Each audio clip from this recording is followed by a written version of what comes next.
What is going on, boys and girls of YouTube? So I wanted to bring you guys your top 5 support slash guardians that you should be playing. It's not actually all guard. Well, top 5 is. There's some other gods to be played, which is pretty cool. Good to see. The top 5 supports guardians to be playing right now in the meta. This is as of the end of July, July 31st. Just so you guys know when this video is being made. This is in, like, I'm taking into account pro players, pro games, SPL, minor league, ranked, and casuals all at once. And honestly, as a support, it's not super. There's a whole lot that goes into your actual job in a team fight, which is nice. So all these gods kind of translate between all the ranks. So remember, smitesource.com has all your builds that you need, everything you want to get. Go on smitesource.com, look up the gods, you got it there. And we're gonna go ahead and work our way from number 5 up to number 1 and just go from there. Should be pretty simple, pretty easy. Let's go jump into it. The first up, or I guess 5th up, is Terra.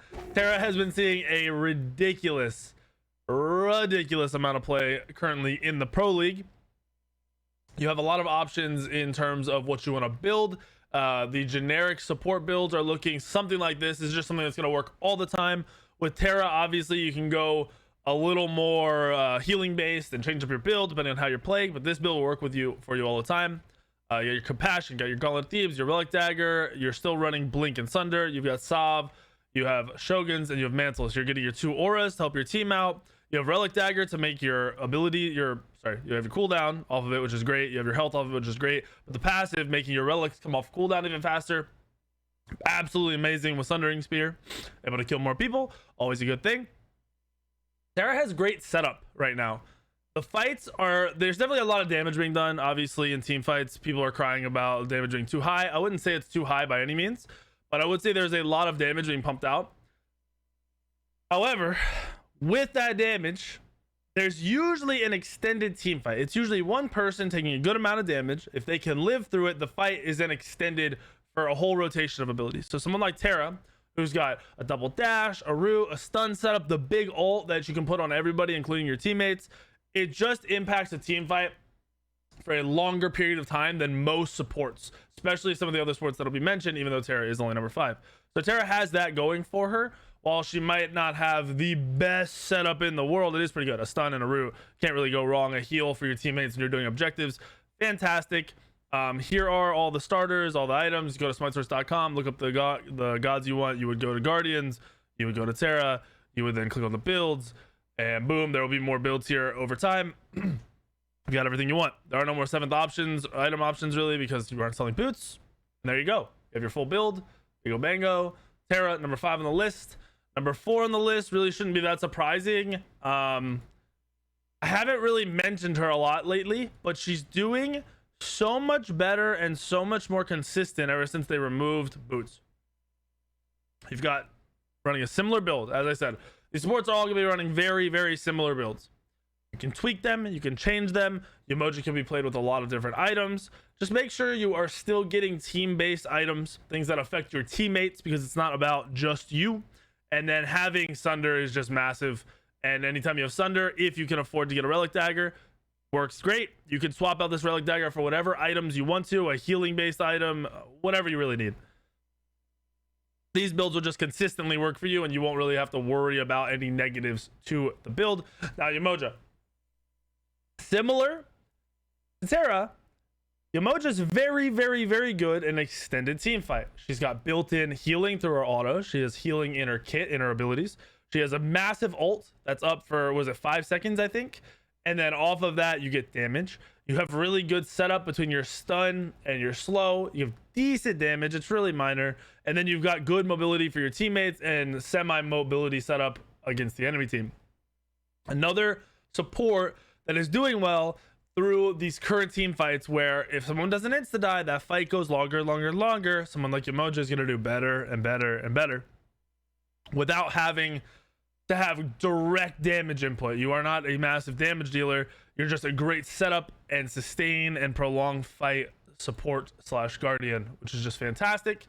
And then, I mean, if you're playing Yamoja, the biggest thing that people fail at, which for some reason people are doing better right now, I've noticed it in casuals and ranked and everything, being a support usually means you need to frontline. People play Umoja, they don't realize, oh, I'm playing a range, and they start playing back farther all the time. Yes, you don't want to be in their face when you don't have to be. Obviously, you don't have crazy mobility for yourself. You have good mobility, not crazy. However, you're never in front line, you're never frontlining, you're never in front of your mages, you're never in front of your hunters, you're never in front of your junglers. They can't do their job. So if you aren't doing your base job just because you're playing a range support, your teammates are going to struggle. You have to do your job. You still have to frontline. You have to realize that. Understand your one is way easier to hit when you're a little bit closer. Understand that you do have the mobility in your kit. If you are up too far, you just 3 out, and then in a lot of times will help set up. The enemy team will hit your 3 as well, and you'll help set up your teammates. So make sure you're doing that. You'll see a lot of success. That's number 4 on our list, Umoja. Number 3 is Sobek. And I really don't think this is a surprise. Sobek has been doing well for the last 7-8 months. Not really a shocker there. He's very good in longer fights. You're still getting good setup with the Sunder and the Blink.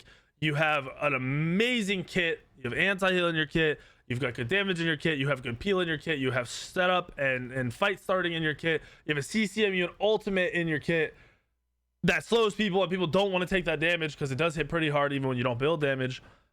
He's just got it all. The one downside, similar to, I mean, really anybody, similar to Ymir, similar to Athena, similar to anybody, is if people have immunities or people beads your pluck, you are a little out of position, but you're support. That's fine. Being out of position with your team engaging and forcing your beads is definitely worth it. Gets that fight started, gets that fight going. As we mentioned with Terra and Umoja, Sobek's very good in longer fights. You've got your pluck to start a fight. You have your 3, it's for the anti-heal, for the sustain for yourself, for a little bit of damage. You have your knockback for a little bit of damage, and just healing and keeping yourself alive, keeping your teammates alive, prolonging that fight, disrupting it. Then you go on your ultimate. People don't want to sit in your ultimate, so you're usually running away, and then your kit comes back up. So Sobek is very good in those same situations where Umoja and Terra is doing well. And I truly feel like Sobek might be one of the easiest to play. Not the easiest. I just think it's really hard to miss your knockback. And then your pluck should be something you're consistently hitting. That doesn't take as much mechanical skill as some other abilities. So Sobek's number 3 on our list. Number 2 on our list is Fafnir. We're in a meta where auto attack gods are pumping. They're popping. They're top. You've got Kali. You have Arachne being played. You have Mercury being played. You have all the auto attack hunters. Artemis. Rama coming back into the meta. You have Soul being played. That instantly makes Fafnir even more valuable, even if his kit doesn't get changed. That's what happens. Plus, you're talking about no boots. Fafnir is getting right into his Gauntlet of Thebes, right into his Relic Dagger, having Sundering Spear being more valuable. Fafnir does a lot of damage when he ultimates. His ultimate is very, very long. I think it's like 40 seconds at max rank. If he's level 20, sure, maybe never hits 20, right? Your support's usually ending a game 18, level 17, whatever. Doesn't matter. His ultimate lasts long enough. That's similar to those other 3 gods. Prolonged fight. You have a 40-second ultimate where you have you have the double stuns. You've got the AoE damage pump for your teammates. You've got the ability to shred objectives because you buff all these auto attack gods and they kill the objectives even faster. Same for team fights. You buff your enemy, your friendlies, and they go in with auto attack buffs and they just rail everybody. You have good setup. It's hard to kill. CC immune ultimate. And then they did change the ultimate before, so when you come out, you get mana back. So if you're and you deform, at least you still have the ability to leap away and stun somebody. Just good setup, and it's overall. I mean, you've got strong items like Shogun's Kasari, which is also buffing your teammates.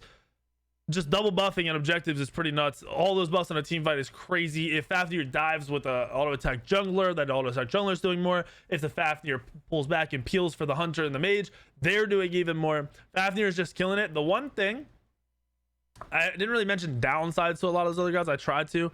The one thing with Fafnir is I wouldn't say higher mechanical skill is necessary, but you have a skill shot that can be more difficult for your average player to hit. Practice it. Run around and practice and throw out your hammers. Get used to the timing, get used to the trajectories, and then get used to or go learn the combo, especially with your ultimate.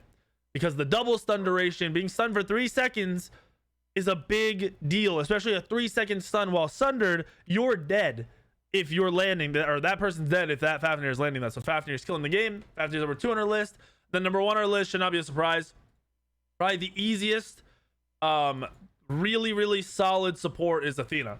You got a global ult, so even if you don't know how to rotate into team fights or ganks and all that stuff, you can be there in the early and mid game. And then a late game, your job is literally walk up, taunt, walk back to your teammates. Walk up, taunt, sunder, 3, walk back to your teammates after, wait for your 2 to come back up. Really hard to mess up. Rinse and repeat. Taunt on cooldown so you can get poked. Stay around your mages, stay around your hunters when you're in those lanes. Stay around your jungler and your mage when you're mid 3v3ing.